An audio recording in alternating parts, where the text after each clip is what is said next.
గత శుక్రవారం విడుదలైన ఆ సూపర్ హిట్ టాక్తో దూసుకుపోతూ ఉంటే పవన్ అభిమానులు మాత్రం ఈ సినిమాపై కోపంగా ఉన్నారని వార్తలు వస్తున్నాయి. దీనికి కారణం ఈ సినిమా వ్యవహారంలో నితిన్ త్రివిక్రమ్లు వ్యవహరించిన తీరు అని పవన్ అభిమానులు ఆక్రోశంగా ఉన్నట్లు టాక్.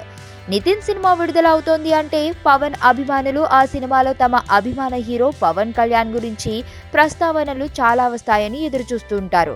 ఇష్క్ సినిమా నుండి మొదలైన ఈ అలవాటు నితిన్ నటించిన ప్రతి సినిమాలోనూ కొనసాగుతూనే ఉంది.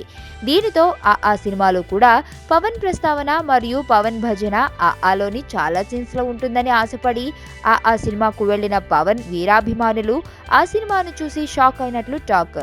దీనితో వీరి కోపాన్ని సోషల్ మీడియా వేదికగా వ్యక్తపరుస్తున్నారు. గుండెచారి గల్లంతయిందే సినిమాలో దాదాపు ఒక 15 నిమిషాల పాటు పవన్ నామస్మరణ చేసిన నితిన్ ఆలో మాత్రం తన పద్ధతి మార్చాడు అని పవన్ అభిమానులు నితిన్ పై సెటైర్లు వేస్తున్నారు. ఈ సినిమాలో ఒకేసారి పవన్ ప్రస్తావన రావడం, అది కూడా ఇప్పటికే విడుదలైన ట్రైలర్లో చూపించిన డైలాగ్ మాత్రమే కావడంతో నితిన్ కు త్రివిక్రమ్ అండ దొరికిందని అప్పుడే పవన్ మర్చిపోయాడా అంటూ పవన్ వీరాభిమానులు కామెంట్స్ చేస్తున్నారు. అదేవిధంగా పవన్ ను ఒక యోగిగా పోలుస్తూ ప్రశంసలు కురిపించే త్రివిక్రమ్ కూడా పవన్ గురించి ఆలో మరిచిపోయాడు అని పవన్ వీరాభిమానుల వాదన.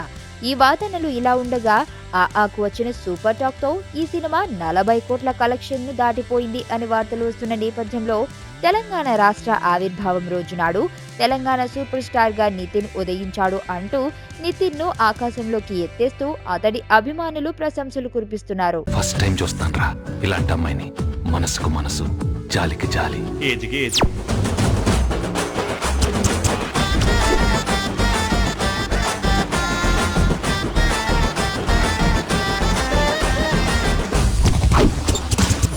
మదర్ తెరిసాయే మళ్ళీ పుట్టి పోలీస్ అయితే ఎలా ఉంటుందో అదే మా ఏసీపీ కృష్ణ. అయ్యో అయ్యో.